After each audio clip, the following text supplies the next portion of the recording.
जिले के सलेमपुर सलार गांव में मौजूद हूं, जहां पर मदीना मस्जिद होती थी कल देर रात तक यहां पर। लेकिन अब देखिए पूरी तरह से समतल है और मलबा चारों तरफ है। दरअसल इस सलेमपुर सलार उर्फ हाजीपुर गांव की मदीना मस्जिद को प्रशासन की तरफ से अवैध करार दिया गया था, जिसके बाद प्रशासन ने यहां पर मस्जिद कमेटी और उनके लोगों को सीधे तौर पर 3 जनवरी तक का समय दिया था कि वो मस्जिद को हटा लें, नहीं तो आज सुबह से यहाँ पर जो है वो प्रशासन की बुलडोज़र कार्रवाई होनी थी। लेकिन उससे पहले ही अगर कहें तो मस्जिद कमेटी और गांव के लोगों की तरफ से ये प्रशासन को जवाब दिया गया कि उन्होंने खुद ही यहां पर कल देर रात तक बुलडोज़र चलवाए और पूरी मस्जिद जो थी ये मदीना मस्जिद उसको समतल कर दिया और यहां से मलबा भी काफ़ी हद तक हटा लिया गया। फिलहाल इस पूरे मामले पर मस्जिद कमेटी के लोगों से हमने बात करने की कोशिश की, लेकिन कोई भी बात करने को तैयार नहीं। लेकिन मैं दूसरी तरफ तस्वीरें आपको दिखाऊँ कि किस तरीके से जो ये ज़मीन है, दरअसल इसको लेकर ये विवाद था कि साल 2000 में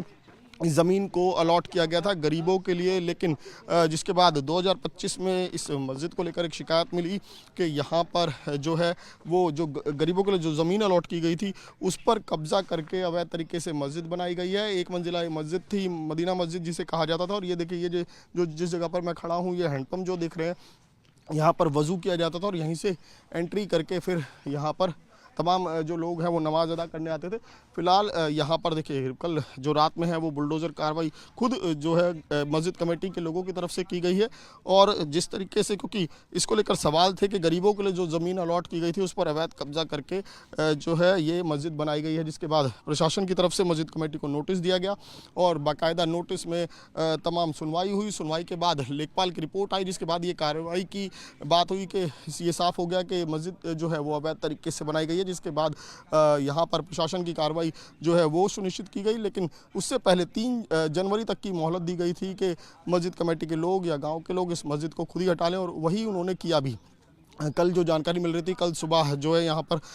कुछ मज़दूरों को बुलाकर दीवार हटाने की प्रक्रिया चल रही थी, लेकिन उसके बाद ये तय हुआ था कि 4 तारीख को, यानी कि आज सुबह से यहाँ पर जो संभल प्रशासन है उसको बुलडोज़र पहुँचेंगे और कार्रवाई करेंगे, जिसको देखते हुए उससे पहले ही ये मस्जिद कमेटी है उसकी तरफ से कार्रवाई की गई और यहाँ पर जो है कई बुलडोज़रों को लगाकर, कई जेसीबी मशीन्स को लगाकर खुद ही मस्जिद को हटाया गया। और यहाँ से देखिए का जो इलाका है, 439 वर्ग मीटर का ये इलाका था, ये ज़मीन थी जिस पर यह मस्जिद बनी हुई थी। 439 वर्ग मीटर पर ये जो जानकारी दी है संभल प्रशासन की तरफ से कि ये अवैध कब्जा किया गया था, जिसे फिलहाल पूरी तरीके से अब ये मदीना मस्जिद का जो ढांचा बना हुआ था उसको पूरी तरीके से हटा दिया गया है। लेकिन साफ तौर पर ये एक तरह से जवाब भी है प्रशासन को कि प्रशासन के बुलडोज़र पहुंचने से पहले ही खुद ही जो है मस्जिद कमेटी से की तरफ से कार्रवाई की गई है। दूसरी तरफ ये भी मस्जिद कमेटी का कहना है कि इस मामले में जो है उनकी चीज़ें पूरी तरीके से सुनी नहीं गई। हालांकि कैमरे पर वो बात करने से साफ इनकार कर रहे हैं, लेकिन कहीं ना कहीं इसको लेकर उनके मन में सवाल जरूर खड़े हो रहे हैं। हरविंदर ढिल्लन के साथ विमल कौशिक, न्यूज़ 24, सलेमपुर सलार गाँव, संभल।